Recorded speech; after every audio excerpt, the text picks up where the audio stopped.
Hi, I'm Lisa Redfern, and this is Gingersnap 103. What is Gingersnap? It's a conversation and a cookie with a creative Mainer. And today I'm very, very excited because my creative Mainer is Anita Roelz of Circle Stone Design here in Woolwich, and I am wearing one of my favorite necklaces, which she made. Yes, you are. And I'm very grateful to have it. I love it. It feels very. It kind of has a nice gravitas here on my. Good Maine beach stone energy. That's what it is. Yes. So, when you are, what I want to ask you before we go any farther is when you're making something in the studio, how often do you get to a place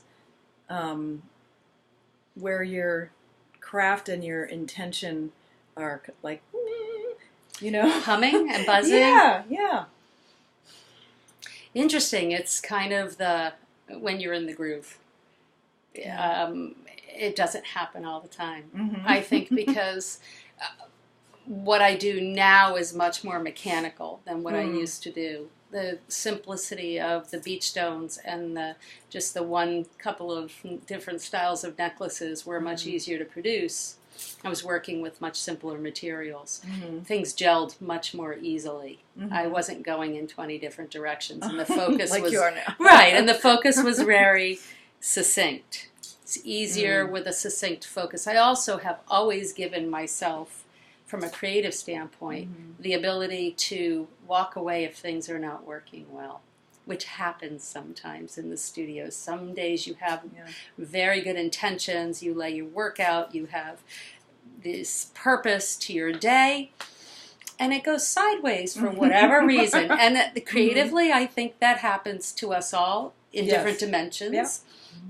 With me, there are mechanical issues that happen, and I've afforded myself the luxury of stepping back and saying, that's not working today, let's try this. So the jive of everything happening perfectly happens more frequently now because I don't put as much pressure on myself. I find if my intent is under a super amount of pressure, things can go sideways pretty quickly. And there's a lot of variables. Yeah. Yeah. And you're particularly busy. Hold on, I just realized I got to make sure that there. Yeah. You're particularly busy this summer.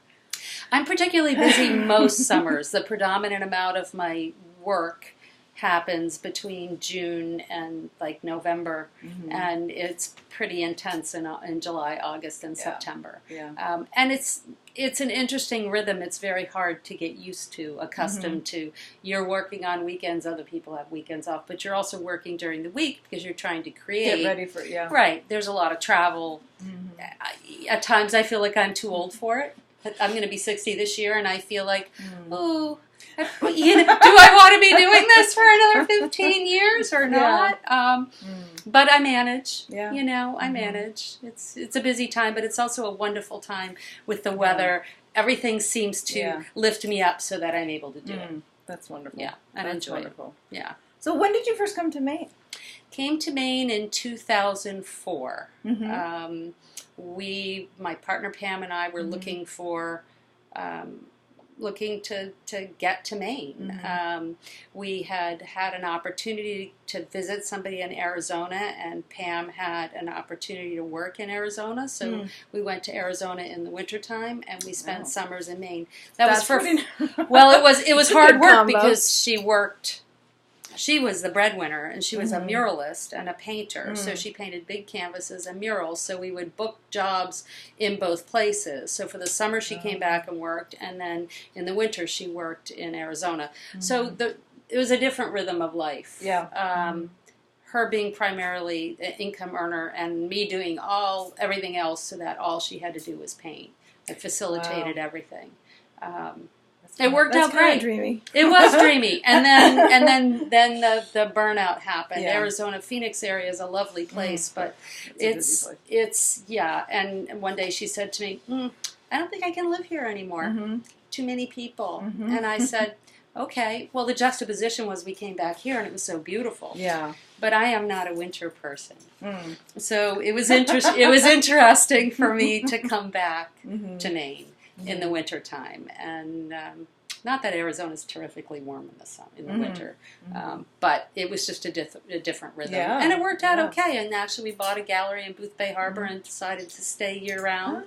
So we operated a gallery for 5 years in the harbor. We renovated a building and sold paintings. And that's when I started doing jewelry in about 2007, 2008. So, everything morphed and traveled down the path it was supposed to. Yeah. That's wonderful. Yeah. Yeah.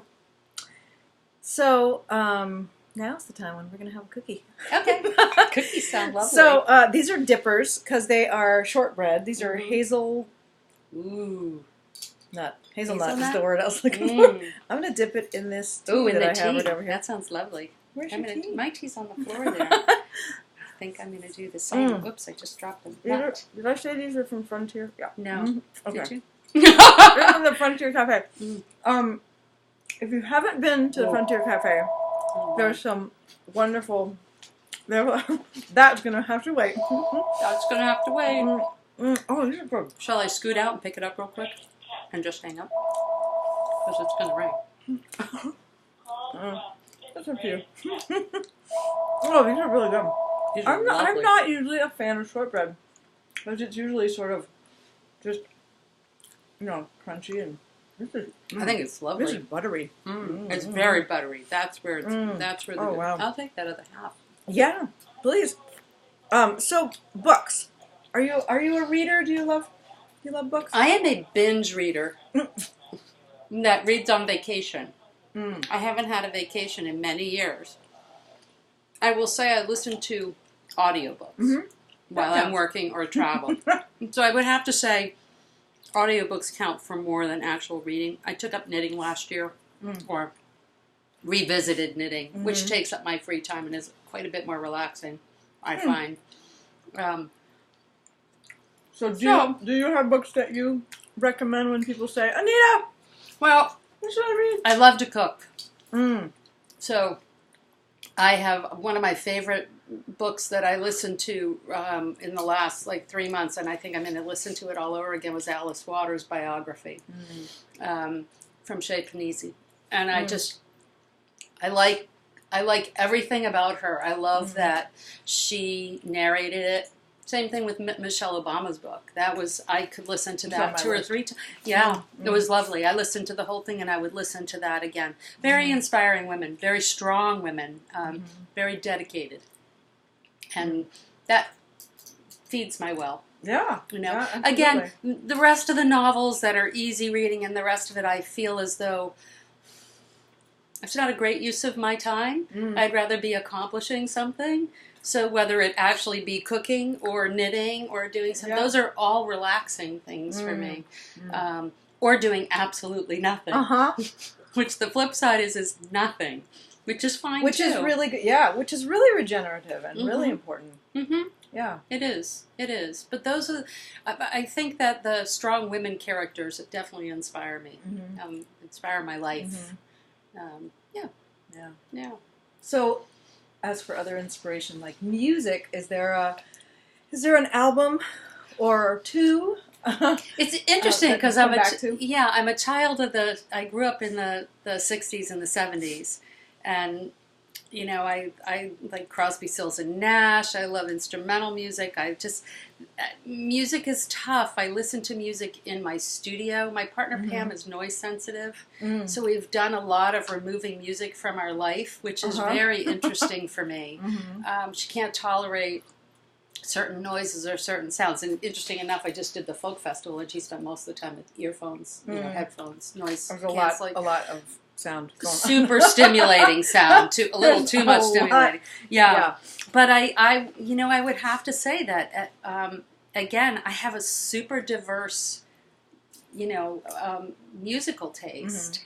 I'm kind of all over the place. I'm inspired by the moment. There are certain times I'll put on Pandora, and there are certain stations, like I might listen to an Ed Sheeran or do something like that, and then all of a sudden, one song in, and I'm totally uninspired, and I'll just flip to another station and flip to another station, and it might be Florence and the Machine, or I go back and it's Joni Mitchell, and then the flow, that creativity connects with the music, and the rest of it just flows. So it tends to be a a super vehicle for my attitude, Mm-hmm. and then the response is the creativity, which is really nice. But I don't think I'd have to single it out because it's on any given day it could be something different. Yeah. Which I like. Yeah. I like. Well, it's funny. I have a lot of artist friends who, several of whom can't paint. For example, can't paint without some kind of music going on. And then I have other friends who couldn't possibly paint with music happening because it's too. There's too much going on, and so it's really, it's such a sensitive and such a personal thing because it takes you places. And I think if I were a visual artist instead of a musician, I think I'd be extremely particular about what I was listening to when I created as well, because it would just influence. So my thoughts, my emotions,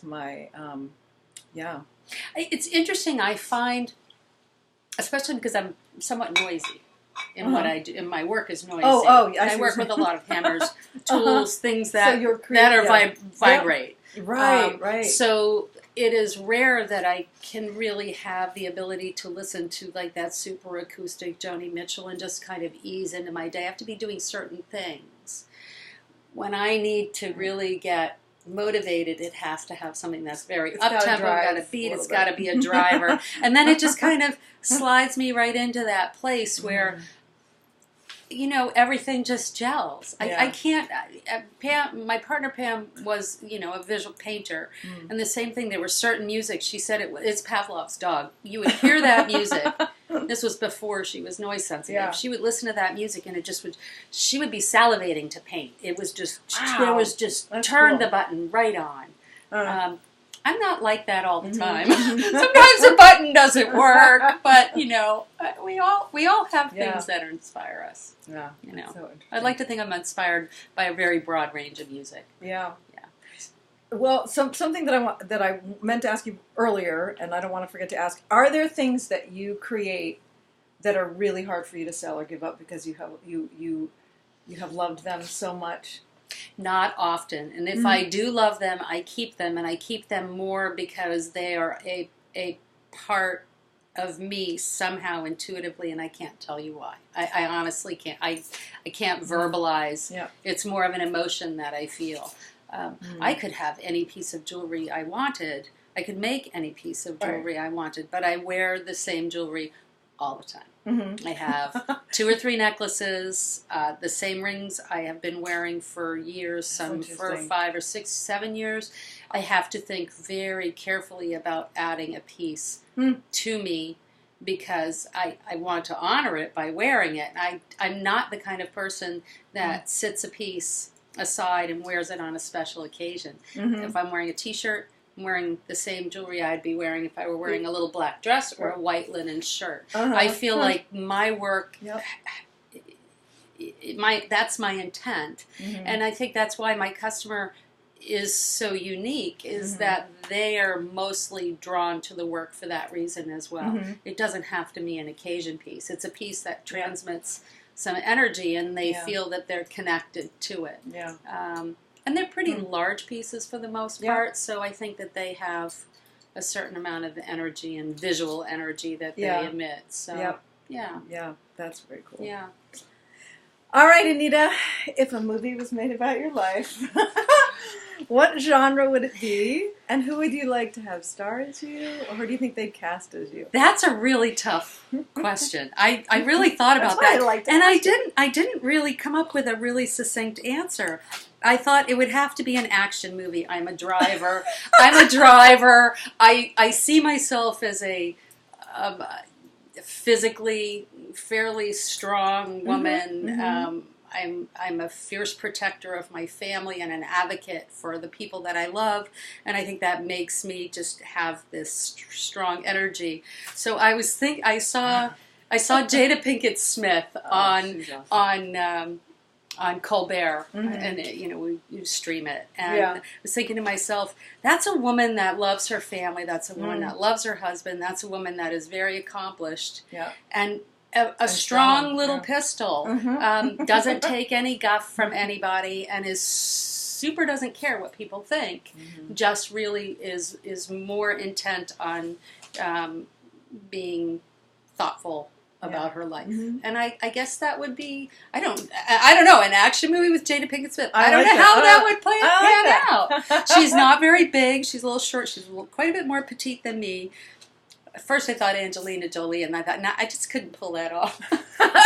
Tomb Raider or something like that, you know? Oh, I love it. That's great. But yeah, I'm not the sappy. I mean, I can be sappy, but I tend to be a go kind of person. So, well, you know, the female action heroes should all be wearing. Wonder Woman. They should all be wearing your story anyway.